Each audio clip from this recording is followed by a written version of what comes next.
Donald Trump का समय तब से ही उल्टा हो गया जब से उसने ईरान पर हाथ डाला। हमने डोनाल्ड ट्रंप का डाउनफॉल ऐसा कुछ देखा कि अब पॉप भी पूरी तरह से मैदान जंग में आ गए हैं और डोनाल्ड ट्रंप को अब डायरेक्ट हिट कर दिया है।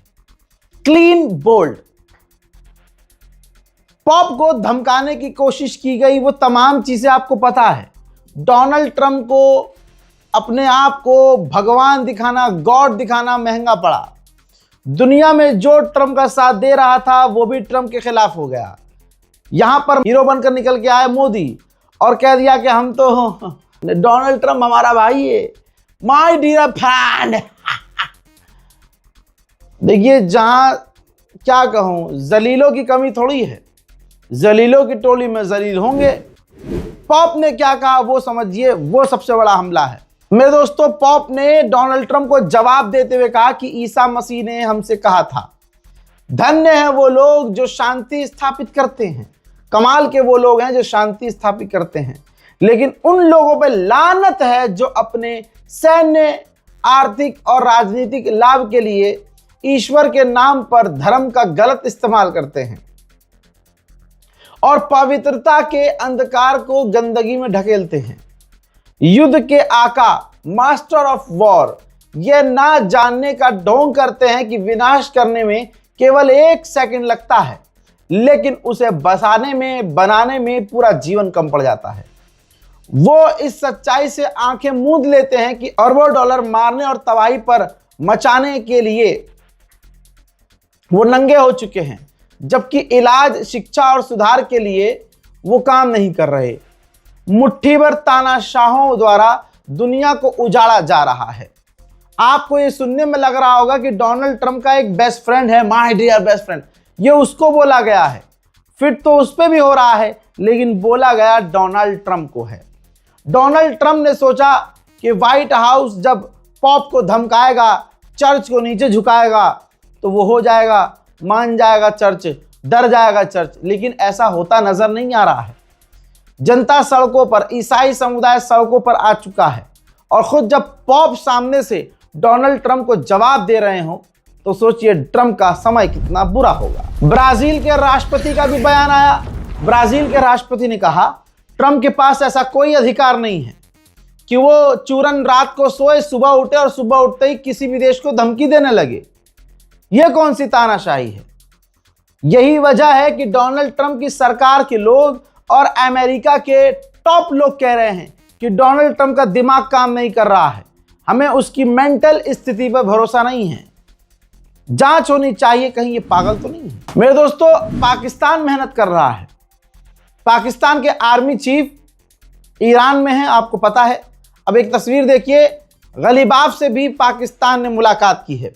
पाकिस्तान के आसिम मुनीर ने ईरान के पार्लियामेंट स्पीकर जनाब गलीबाफ से मुलाकात की है। इसके बाद तमाम बातों को सुन समझकर पाकिस्तान के आर्मी चीफ अमेरिका जाएंगे और फिर अमेरिका के सामने बातें रखेंगे। उधर ब्रिटेन भी अब परेशान हो चुका है। ब्रिटेन बल्कि तैयारी कर रहा है कि ईरान और अमेरिका के युद्ध की वजह से बर्तानिया में खाने पीने की कमी हो सकती है, फूड शॉर्टेज हो सकती है। अब वो भाई खाना को स्टोर कर रहा है, जो खाने के आइटम है उसको स्टोर कर रहा है। जिस भी देश से वो इंपोर्ट कर सकता है खाना पानी, फूड आइटम्स, वो इंपोर्ट कर रहा है।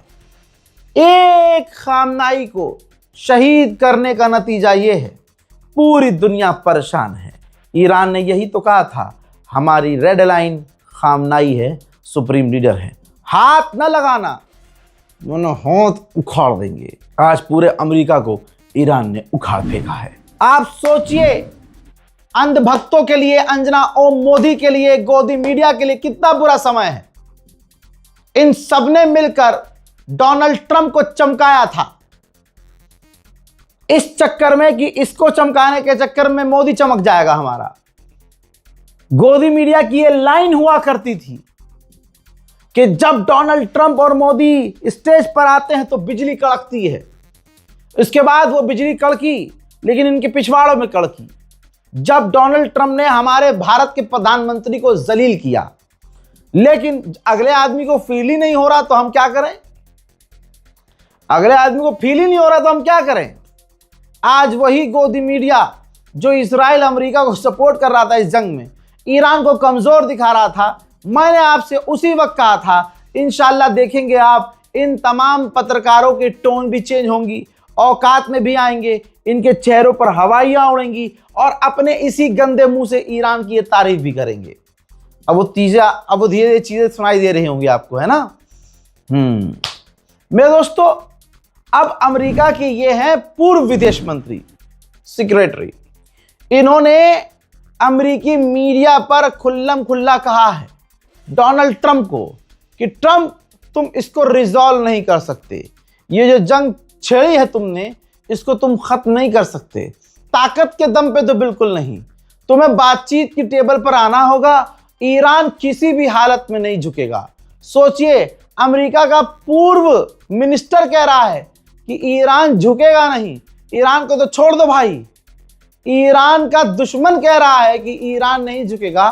डोनाल्ड ट्रंप तुम्हें टेबल पे आना होगा और टेबल पर आकर इस बातचीत के जरिए डील करनी है। ईरान के कमांडर एंड चीफ ने कहा है, जो रजा गराफी ने कल रात कह दिया था। ईरान के कमांडर एंड चीफ ने कहा कि दुश्मन कहता है कि हमने दुश्मन के ईरान के सारे जहाजों को नष्ट कर दिया है, एयरफोर्स और नेवी को तबाह कर दिया है, लेकिन जब पाकिस्तान की डेलीगेशन कल ईरान आई तो हमने अपने एयरफोर्स के जरिए, फाइटर जेट के जरिए उनको एस्कॉर्ट किया। यह रजा गराफी आपको दिखा और बता चुका है कल रात। मेरे दोस्तों, चाइना ने सिक्योरिटी को लेकर ईरान का साथ दिया, कहा स्ट्रेट ऑफ हॉर्मूज जो अमेरिका ने बंद किया है, यह गैर कानूनी, इसे खोलना चाहिए। स्ट्रेट ऑफ हॉर्मूज ईरान का है, ईरान का अधिकार है और ईरान को ही कंट्रोल करना चाहिए। मेरे दोस्तों, ईरान को हर जगह जीत हासिल हो रही है अल्हम्दुलिल्लाह। फर्टिलाइजर्स इतने कम पड़ चुके हैं कि अब उनके दाम बढ़ रहे हैं। ईरान ने जो जो कहा था वो हो रहा है। ऑस्ट्रेलिया की गवर्नमेंट ने ऐलान कर दिया है, जिस चीज से हम दो चार हो रहे थे उससे बचने के लिए हमने 100 मिलियन लीटर डीजल पेट्रोल ईंधन सिक्योर कर लिया है। आप समझ सकते हैं कि ऑस्ट्रेलिया की हवा ईरान की जंग से कितनी टाइट थी दोस्तों। उधर ईरानियन ऑफिशियल एंड कमांडर्स ने कंफर्म किया है कि हमने यानी ईरान ने ड्रोन प्रोडक्शन काफी भारी मात्रा में बढ़ा दिया है। ज्यादा से ज्यादा ईरान ड्रोन बना रहा है। अमेरिका का टॉप का चैनल है CNN, उसने खुद जानकारी दी है कि इस जंग के बाद दुनिया का और खासकर चाइनीज लोगों का इंटरेस्ट ईरानियों में बढ़ चुका है और अब ईरान के म्यूजियम और पर्शिया से जुड़े हुए चीजों से वो जाकर इंटरेक्ट हो रहे हैं, जानकारी हासिल कर रहे हैं, ईरान का इतिहास पढ़ रहे हैं। वहीं बात करें अमेरिका के, तो अमेरिका खुद कह रहा है, अमेरिकी ऑफिशियल्स कह रहे हैं, आने वाले दिनों में अमेरिका में ही गैस, पेट्रोल, डीजल के दाम बढ़ेंगे। डोनाल्ड ट्रंप ने पूरी दुनिया का बेड़ा गर्क कर दिया है। यूरोपियन सेंट्रल बैंक की हेड ने कहा है कि ईरान की जंग की वजह से पूरी दुनिया की सप्लाई चेन टूट गई है, जैसे ठीक कोविड में हुआ था। आप समझ रहे हो, ये ईरान की ताकत है।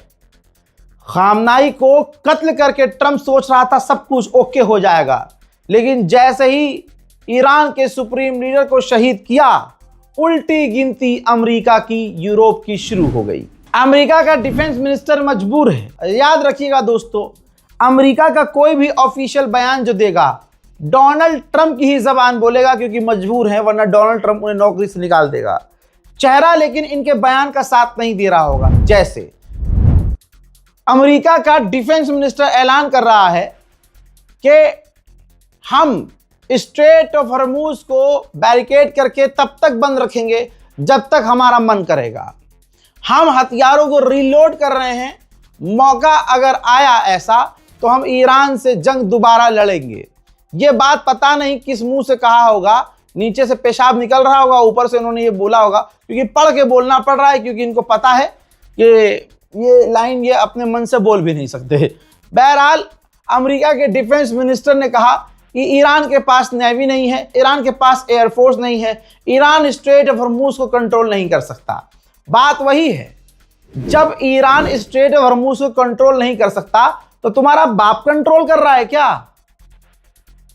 अरे जब ईरान की नेवी नहीं है, ईरान की एयरफोर्स भी नहीं है, अबे ईरान की फौज भी नहीं है, फिर भी अमेरिका की फटकर चार है, स्ट्रेट ऑफ हॉर्मूज खुला नहीं पा रहे, वो खर्ग आइलैंड पर कूदे थे, जीत नहीं पाए हैं। अमेरिका को ईरान ने इतना बजाया है कि अब ये सिर्फ बयानबाजी में जीतने की कोशिश कर रहा है, उसमें भी बेचारा हार रहा है। हजरात, एक बड़ा अपडेट ईरान में रहने वाले लोगों के लिए, और आपका कोई चहीता ईरान में रहता हो तो आप भी जान लीजिए।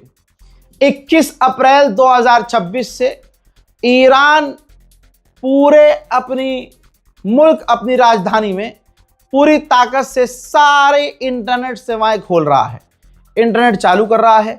और उसी दिन से 26 अप्रैल से ही तमाम स्कूल को ऑनलाइन कर रहा है। जो अभी तक स्कूल कॉलेजेस बंद थे, ऑफलाइन तो नहीं, लेकिन वो ऑनलाइन कर रहा है। घर बैठे बैठे अब पढ़ाई शुरू हो जाएगी। उधर ईरान ने दिखाया है, ये देखिए, ईरान के टैंकरों ने अमेरिका के बैरिकेडिंग को तोड़ते हुए पर्शियन गल्फ में एंट्री की है और अमेरिका मुंह पिटाता रह गया। ईरान के राष्ट्रपति पेजेश्कियान ने चीन का शुक्रिया अदा किया है और कहा है कि जिस तरह से चाइना ने हमारी मदद की और कर रहा है, हम आगे चाइना से रिश्ते और मजबूत और बेहतर करेंगे। वहीं ईरान के अंदर आतंकी हमले जारी हैं। एक टेरर अटैक में 3 ईरान के पुलिस अफसर मारे गए हैं। इजराइल की सख्ती समझिए। इजराइल ने अपने एयरपोर्ट के स्टाफ को नौकरी से सिर्फ इसलिए निकाल दिया कि अमेरिका से जो एयरक्राफ्ट हथियार लेकर इजराइल उतरा था, उस व्यक्ति ने व्हाट्सएप पर फोटो खींच के किसी को भेज दिया था। ईरान को भी नहीं भेजा था, बस क्लिक करके अपने दोस्त यार को ही भेज दिया था। इजराइल ने उसे नौकरी से निकाल दिया। उधर ईरान ने भी 4 लोगों को गिरफ्तार किया जिनके खिलाफ सबूत मिले हैं कि वो मूसाद के लिए जासूसी कर रहे थे। वर्ल्ड बैंक ने यहां तक कह दिया है कि ईरान की जंग की वजह से मिलियंस ऑफ लोग भूख की तरफ जा सकते हैं। सारी दुनिया में खाने पीने की कमी हो रही है, किसान किसानी नहीं कर पा रहा है, आने वाला समय बुरा है। मेरे दोस्तों, चाइना के अखबार भी खेल रहे हैं। लिख रहा है चाइना का अखबार कि अमेरिका रिपीट करता है जो वो डिजर्व करता है, यानी वॉर, हेट और शोर शराबा, दंगा फसाद, वो यही सब डिजर्व करता है और यही सब बोता है और वापस उसे यही सब मिलता है। ताजिकिस्तान में जो ईरान की एम्बेसी है वो भी खेल रही है भाई। पूरी दुनिया में देखिए अमेरिका किस तरह से जलील हो रहा है। लिखते हैं Iran embassy Tajikistan, speaking without thinking, यानी बिना सोचे बोलने वाला ये जानवर, नो सिग्नल। मेरे दोस्तों, फ्रांस के राष्ट्रपति इमैनुअल मैक्रोन, देखिए मुस्लिम सपोर्टर नहीं है लेकिन वो हक बोल देता है। जैसे इजराइल जो गलत कर रहा है बोल देता है। यह बात नेतन्याहू को बहुत चुभती है और मूसाद एक्टिव हो गया है। मैं पहले ही फ्रांस को कह देना चाहता हूं कि फ्रांस के राष्ट्रपति इमैनुअल मैक्रोन अलर्ट रहने चाहिए, क्योंकि मूसाद CIA आपके पीछे पड़ चुकी है। रिपोर्ट यह है कि अब इजराइल ने अपनी औकात दिखाते हुए, जैसा वो हमेशा करता है, क्योंकि इमैनुअल मैक्रोन तो नेतन्याहू के खिलाफ, इजराइल के खिलाफ बयान दे रहे हैं। ऐसे में इमैनुअल मैक्रोन के विपक्ष की पार्टी की महिला नेता से, ये महिला नेता है, इनसे, विपक्ष की पार्टी से इजराइल के मिनिस्टर ने मुलाकात की है उनके घर जाकर। समझ रहे हो आप किस तरह से अमेरिका और इजराइल विपक्ष की पार्टी को सपोर्ट करके सरकार गिराते हैं, सरकार को कमजोर करते हैं, मुल्क को अपने कंट्रोल में करते हैं। लीजिए, आप इसी जंग के दौरान जब जर्मनी नहीं कूदा, ट्रंप का साथ नहीं दिया, लेकिन पीछे से वो पूरा साथ इजराइल का दे रहा था। $7.8 मिलियन के हथियार जर्मनी ने इस जंग के दौरान इजराइल को भेजे। उधर लेबनान पर इजराइल के हमले जारी हैं। जहां अमेरिका में ये बात हो गई, वो बात हो गई, ये डील कर लेंगे, वो अभी भी हमले लेबनान पर इजराइल के जारी हैं। देखिए,